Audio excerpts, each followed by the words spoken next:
Bonjour, bienvenue dans l'épisode numéro 3 de notre série Back to Basics, Business Technology Platform.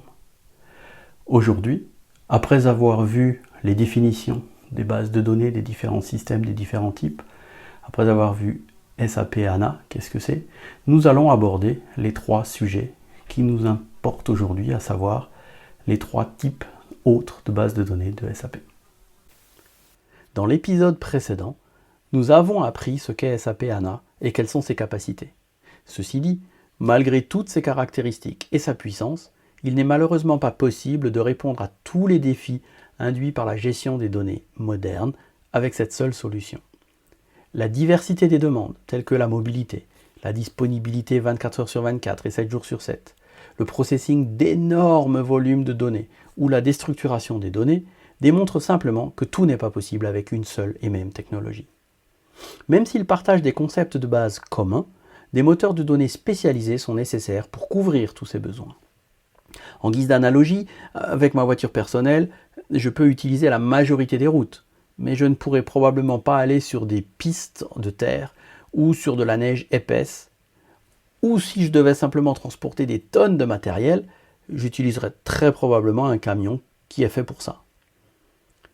Quand SAP a acquis Sybase, nous avons hérité de 3 technologies de base de données, pensées pour des utilisations spécifiques de ces données. Il s'agit de ASE, IQ et SQL Anywhere. Commençons par ASE. ASE signifie Adaptive Server Enterprise. C'est un logiciel de gestion de bases de données relationnelles développé et vendu à l'origine par Sybase. Ce système est particulièrement adapté à l'OLTP, Online Transactional Processing. ASE est utilisé très communément dans le monde financier, les banques, les bourses, les compagnies d'assurance, mais aussi dans le telco, le commerce en ligne, ainsi que dans beaucoup d'autres domaines. ASE est basé sur du disque et vise à aider les applications critiques pour les métiers, Business Critical Applications. Jusqu'en 1994, Sybase et Microsoft partageaient les mêmes lignes de code pour SQL Server. Microsoft a acheté une copie de ces codes sources à Sybase et a commencé à se diverger de ce code commun. Quelques années plus tard, Sybase a renommé cette base de données en ASE pour se distinguer de Microsoft qui continuait et continue à appeler sa solution SQL Server. D'un point de vue technologique, un gros avantage que possède ASE par rapport aux autres bases de données, c'est l'utilisation plus efficace du hardware sur lequel ASE s'appuie. ASE possède un seul process OS pour réaliser les mêmes tâches, réduisant ainsi les coûts. En d'autres termes, ASE est, et de façon significative, plus performant sur le même hardware grâce à une architecture fondamentalement différente et plus efficace. Des produits open source tels que MySQL et PostgreSQL ne souffrent pas réellement la comparaison avec ASE puisqu'ils ne visent pas le même type d'usage. Ils sont typiquement utilisés avec peu d'utilisateurs concurrents, ne nécessitant pas ou peu de haute disponibilité, ayant des volumétries limitées, avec une utilisation principale en lecture seule. En d'autres termes, ces produits ne correspondent pas aux attentes d'une utilisation d'entreprise, au contraire d'ASE. Sybase a toujours mis l'emphase sur la réduction du TCO, Total Cost of Ownership, coût total de possession en français, l'augmentation de la disponibilité et la compatibilité avec Microsoft SQL. Ceci n'a pas changé depuis l'acquisition par SAP.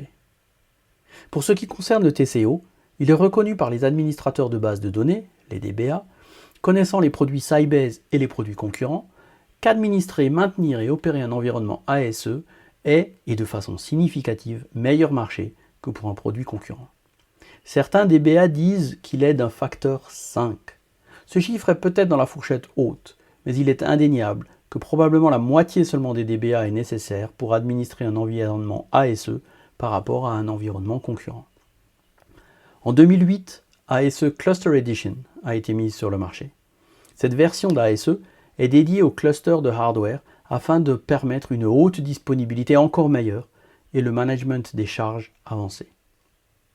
En 2011, une capacité in-memory a été ajoutée afin d'améliorer la performance dans des environnements transactionnels intenses. Après acquisition par SAP, ASE est devenue la base de données de choix pour les applications non HANA. Donc, pour conclure avec ASE, ASE est présent dans 90% des plus grosses banques. Il se dit qu'ASE gère encore 60% des transactions financières de Wall Street au travers d'applications de partenaires tels que Murex ou Condor Plus, qui sont des systèmes de capital market et de gestion de salles de marché. ASE peut très tranquillement être comparé à la concurrence directe que sont Oracle, DB2 ou MS SQL. Il existe toujours plus de 13 000 clients live dans le monde. ASE est partie prenante de la stratégie de SAP HANA dans le cloud, mais nous verrons cela dans une vidéo future. SAP SQL Anywhere Server est un système de gestion de bases de données très performant et embarquable, intégrable, qui peut être déployé pour des milliers d'utilisateurs dans des environnements serveurs, mais aussi simplement pour des applications mobiles et des applications locales où le zéro administration est crucial. SAP SQL Anywhere est caractérisé par l'intégrabilité, la performance et la mobilité. L'intégrabilité, SAP SQL Anywhere peut facilement être intégrée dans d'autres applications. Elle combine la haute performance dans un footprint mémoire très réduit et possède de nombreuses capacités telles que le self-management, la self-maintenance et le self-tuning pour améliorer la performance, ne requérant quasiment pas d'aide d'un administrateur de base de données. Pour la performance, SQL Anywhere est conçu pour délivrer la performance quasiment sans tuning et administration. Les fonctionnalités automatisées incluses permettent de faire de SQL Anywhere une base de données idéale pour les environnements demandant la haute performance mais n'ayant pas de DBA sur site. La mobilité, SQL Anywhere propose des bases de données d'entreprise qui permettent de faire travailler de pair les systèmes front et les dispositifs et outils mobiles, que la connexion soit disponible ou pas. Ces technologies de synchronisation assurent l'échange des données de façon efficace et fiable au travers de réseaux câblés et sans fil, avec des bases de données back-end, les serveurs d'application et des systèmes de messagerie. Ultralight, qui est un sous-système de SAP SQL Anywhere et qui est livré en standard, est un système de base de données relationnelle compact qui est très similaire à SQL Anywhere mais n'en possède pas toutes les caractéristiques. Elle peut être utilisée pour créer de petites bases de données sur des smartphones, des tablettes, de petits ordinateurs, etc. C'est pourquoi des fonctionnalités telles que la gestion multi-utilisateur, ou les privilèges, ou le locking des données et d'autres ont pu être enlevées du code source, réduisant ainsi la taille, le footprint, de façon importante.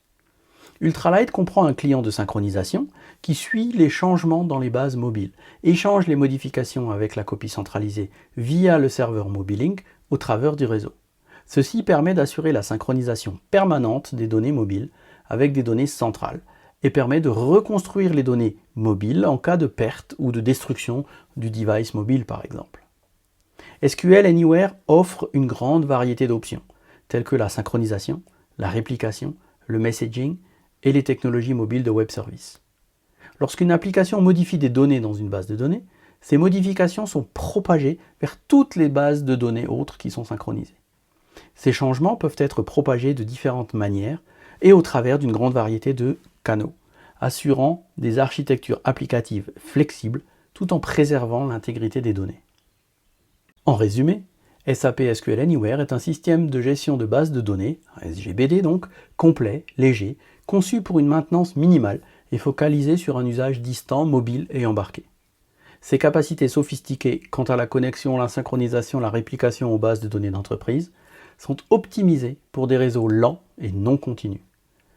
SAP SQL Anywhere est idéalement placé pour tous les usages liés à l'IoT.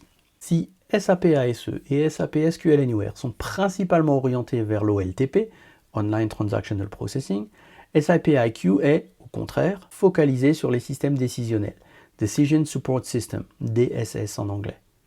Ceci signifie un système pour supporter les jugements, les décisions, les analyses nécessaires à une organisation ou un business. Un système décisionnel passe au crible et analyse des volumes de données gigantesques, compile des informations de manière compréhensible qui peuvent être utilisées afin de solutionner des problèmes liés à la prise de décision. En résumé, il s'agit d'un système basé sur du disque, dédié à des très gros volumes pour les data warehouse, les data lakes et autres activités big data. Chaque donnée dans SAP IQ fait partie d'un entrepôt unifié partagé par de nombreux moteurs de la base de données. Ceci permet une grande flexibilité dans l'évolution, car des ressources telles que la RAM, la mémoire donc, le CPU ou le stockage peuvent être ajoutées de façon indépendante. Cette architecture est appelée multiplex. De plus, le TCO est très bas quant à l'infrastructure et l'administration. 12,1 pétaoctets. Telle est la taille record d'une base de données gérée par un seul cluster de SIP-IQ. Grâce à la parallélisation offerte par multiplex, SIP-IQ est capable d'ingérer la donnée à très grande vitesse. Le record actuel est de 34,3 téraoctets à l'heure, soit plus de 9,5 gigaoctets à la seconde. Le secret de SIP-IQ réside dans la combinaison de 3 caractéristiques: la verticalisation, la compression et les index. Il est très important de rappeler ici que l'élément le plus lent dans une infrastructure hardware reste le disque. Alors que SAP HANA contourne parfaitement cet inconvénient en proposant une architecture mémoire, lorsque la volumétrie atteint des centaines de téraoctets ou de pétaoctets, il devient très compliqué de ne parler que de in-memory. L'alternative est donc d'avoir un moteur conçu dès le départ pour minimiser les accès au stockage physique. Les avantages de la verticalisation ont déjà été expliqués dans les épisodes 1 et 2, mais il reste bon de rappeler que lire seulement ce qui est nécessaire reste la meilleure méthode pour réduire le nombre d'IO depuis le disque. Ça paraît tellement évident qu'on a tendance à l'oublier. La verticalisation permet aussi à SIP-IQ de charger les données en parallèle dans toutes les colonnes d'une table. La compression est aussi un facteur important qui réduit le temps d'accès au stockage. En effet, il est plus rapide de lire de la donnée compressée depuis le disque et de la décompresser en mémoire, plutôt que de la décompresser depuis le disque. Le gain de performance est proportionnel au taux de compression de la donnée. Avec un taux de compression moyen de 1 pour 5, cette méthode permet donc un gain de performance de 1 pour 5. Les index sont, eux aussi, clés quant à la performance. Le concept d'un index est de pouvoir pointer directement vers la donnée pertinente, de même que l'index au début d'un livre permet de pointer directement vers le chapitre intéressant. Dans SIP-IQ, chaque colonne est un index.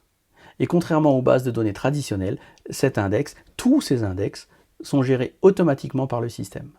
Et ces index sont aussi compressés. Il est communément admis dans une base de données traditionnelle que les index peuvent prendre plus de place que les données elles-mêmes, ce qui a pour conséquence de faire exploser la taille de la base. Une base de 1 téraoctet nécessite souvent plusieurs téraoctets de stockage. C'est encore pire si l'on considère que la base de données traditionnelle demande de distribuer les données sur un grand nombre de disques physiques pour permettre des I/O parallèles. Il n'est pas rare de voir des facteurs compris entre 5 et 20 fois le volume de données en entrée. En résumé, SIP-IQ est un moteur de base de données extrêmement évolutif en termes de volumétrie, dédié à l'analyse des données, volumes qui peuvent être très importants. Cette technologie, SIP-IQ, est secrètement utilisée dans des produits tels que NLS, Nearline Storage, ILM, Information Lifecycle Management, Data Intelligence, SAP HANA Data Tiering et, plus récemment, dans SAP HANA Cloud pour la partie Data Lake. Maintenant que nous avons compris quels sont les avantages, les caractéristiques de SAP HANA, de SAP ASE, de SAP IQ, de SAP SQL Anywhere, je vous donne rendez-vous à l'épisode numéro 4 qui va traiter des mouvements de données. À bientôt, merci.